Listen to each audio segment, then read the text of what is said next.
Yo, what's going on? This is Michael with the Mobile Home Institute. I'm about to show you guys how to get your first 3 properties within the first year, okay? But hey, my buddy reached out to me, so this is for you. You know who I'm talking about. You just talked to me. You didn't ask me to show you this, but I'm about to show you. You said, hey, you want to get 3 properties within the first year? I'm about to show you exactly how to do it. All right, so this is how you're going to do it. First thing, remember, I deal with mobile homes. I don't deal with single-family homes. So I'm going to tell you how to do it with the mobile home aspect because it's a lot cheaper and it's more affordable to get your first property. All right, first thing you're going to do is FSBO. What is that? You're for sale by owner. You're going to find yourself a for sale by owner inside of a mobile home park, right? Somebody who wants to sell their mobile home on payments usually. You're going to look for those that you can get relatively cheap. I found one for $12,000, but you have to search for it. So what it is, you'll find something relatively between $5,000 to the $20,000 mark, right? So you're going to go between $5,000 to $20,000 for your property, right?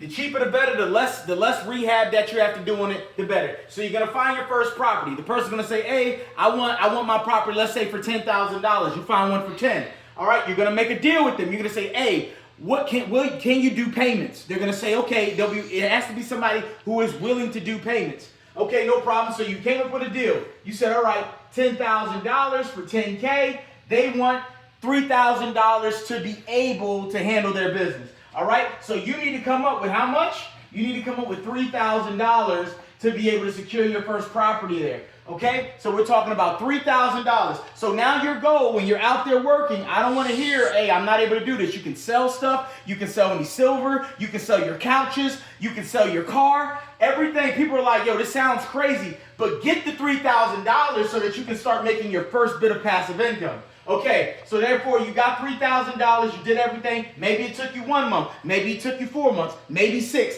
but you got your $3,000, you got your deal secure. All right, so you got your $3,000, you have a contract with them, an agreement for sale by owner contract. You do payments. So you're gonna have a payment contract, which you agree with interest rate and all that stuff. You can look it up online. Hey, when you reach out to me, I can tell you exactly what you have to do payments. Right? Your payments might be a 48-month payment. You might have to do $189 a month, right? $189 a month, right? On payments for this, you agree $3,000. He only wants $10,000 for his particular mobile home. You gave him 3. You owe him $7,000 now, right? And you're gonna do like a roughly $189 payment. So this is what you do. You owe $7,000. What you're going to do is you're going to turn around and you're going to find somebody who wants to live in this property because you don't want to live there, right? Lot rent, so you're going to have to deal with lot rent. This has to do with you talking to the park manager. You also need to make sure the park is fine with you subleasing. So we're going to talk about subleasing. They have to be fine with you subleasing. Let me tell you, if you have a good relationship with a park manager, a lot of them don't mind it if the terms and conditions are correct. They will agree to it. The person has to pass a background check. So the person that you put in there must pass a background check, right? Must pass a background check. This is not a Lonnie deal, so there's something called a Lonnie deal. A Lonnie deal is when we buy the property, we get somebody in it, we do it on payments, but they're buying, it's like rent to own. We're not doing a rent to own, we're doing just rent only, okay? So we're only doing rent because we want to maintain these, right? You can do a Lonnie deal where you rent only, you get payments, but we're going for rent, which is a little bit different, okay? They'll pass the background check, they get in there, okay? So they managed to go ahead and get inside. You talk to the park, they went ahead and passed the background check, okay? They got all that stuff done, right? So they got in there. Your payments are $189 a month to the particular owner. You owe $7,000. It's $189 a month, right? You owe on a $7,000 loan or mortgage. Okay?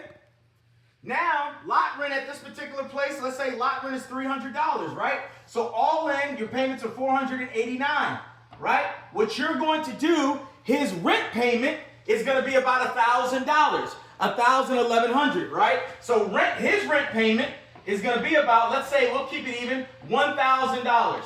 So $1,000, $589. Right now, you're pocketing $511 in profit, right? Now, there is a formula where you got to take about 10% or 20% back for just in case maintenance costs and things of that nature for a rental property. But right now, you have $511 in profit. But guess what? You own your first property.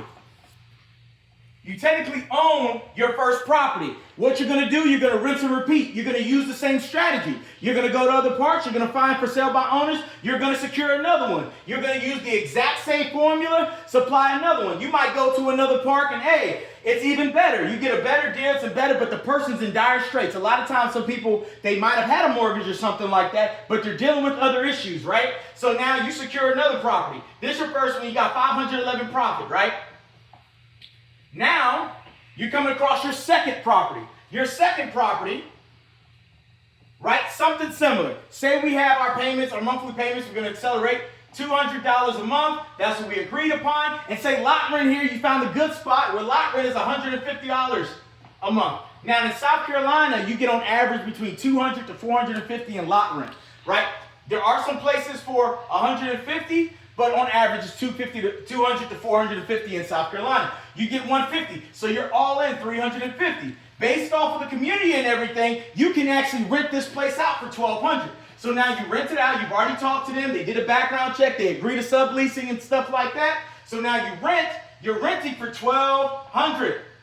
You rent for $1,200. $1,200 minus $350 is what? $800. So $350, 12, take away the 2, $150 minus that, you're at $850. $850 profit. So you got your first property, you're making $511 profit, and then your second one, you're getting $850. You rinse and repeat until you do the same thing. You find these sellers, these people who need to sell their home. You go ahead and get it rented out. You talk to the property managers, and a lot of times they'll send you some other ones. Before you know it, this is what you're going to make. With your 3 properties, you should get anywhere between the $1,500 to $2,000 price range in profit. Okay? In profit. If you get up to the $2,000 range, your take-home profit most likely is going to be close to about $1,600 a month. That's what you properly taking the stuff back. What can $1,600 a month do for you? It can take care of some people their rent. It can take care of their electric bill. It can take care of their water bill. What you're doing is you're rinsing and repeating. You're taking this profit right here. This is what you can get. Now, what I like to also tell with people, once you get your other 2 properties, so I'm going to say it like this. This is how you get your first 3 properties. Once you get your first 3 properties, you're going to take from the two profits from the other. So you have your first, your second, and your third. These 2 here, these 2 properties, you're going to take, and you're going to pay this off relatively fast. Okay? You're going to pay your first, you're going to combine these, so this can be 100% profit. Because remember, you're making $1,000 on this. So this is $1,000. Your first one, I said it was how much? $200 in lot rent. So minus $200, you're banking $800 a month profit off of this. Profit. Your second one, right, was $1,200. Your second, once this is done, 100% profit goes into your second one. Your second one's getting paid off. So now you're getting $1,200 minus $150, which means you're making $1,050 off of this. So right now, you're making total profit $1,850 plus this. Let this take care of itself. Now you're making $1,850. You're going to keep rinsing and repeating. Once you have your first 3 paid off and you're in full profit, you're going for additional profits. You're going to go for your next 3, 4, 5, and 6. And because you're already making this, you're going to keep stacking and stacking and stacking your particular profit margins. Once you start getting to that particular stuff, you can go into blanket mortgages. Okay, once you get your first properties, you go into blanket mortgage. I know I'm giving you a little bit more. You go into your blanket mortgage, right? And then what you'll do, because you own 3 properties, is called cross-collateralization. Cross-collateralization. Realization. Something like that. Cross-collateralization. It's where you go to a bank. If you want to get a bigger property or a bigger mobile home, what you can do, which you'll combine them together. Say your 3 properties together. Say you want to get a $200,000 loan, right? Say $200,000, $150,000, whatever it is. It requires 3 of your properties, 1, 2, 3. Say they can total this, or it'd be a little bit more than that, because it's like 125%. You'll put 1, 2, and 3 up for your cross-collateralization for your blanket mortgage, okay? What's going to happen is when you start paying this down, you'll then be able to use, it's called a partial release. A partial release, where once you pay something down, you'll be able, once you sell this or something like that, to be able to take one of these off the market. So if you ever default on this, they don't take all three.